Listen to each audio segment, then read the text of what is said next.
এবার বাংলাদেশকে ভেঙে আর এক নতুন দেশ তৈরির হুমকি দিয়েছে ভারতের ক্ষমতাসীন বিজেপির অন্যতম গুরুত্বপূর্ণ মিত্র স্থানীয় রাজনৈতিক দল ত্রিপুরা মোথার শীর্ষ নেতা প্রদ্যুৎ কুমার।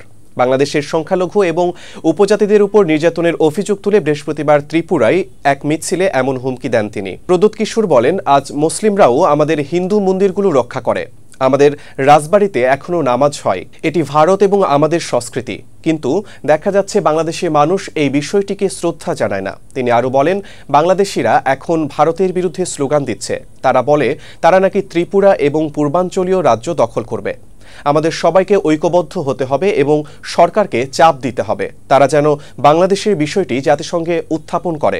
বাংলাদেশে ভাঙার হুমকি দিয়ে বিজেপির মিত্র দলের এই নেতা বলেন, ভারত চুপ ছিল কারণ শেখ মুজিব এবং শেখ হাসিনা ভারতের বন্ধু ছিলেন, কিন্তু এই বন্ধুত্ব এখন আর নেই। যদি বাংলাদেশিরা আমাদের চ্যালেঞ্জ জানাতে পারে, আমি তাদের মনে করিয়ে দিতে চাই, পাকিস্তান ভেঙে ভারত বাংলাদেশ তৈরি করেছে। বাংলাদেশ ভেঙে আরেকটি দেশ তৈরি করার সক্ষমতাও ভারতের রয়েছে।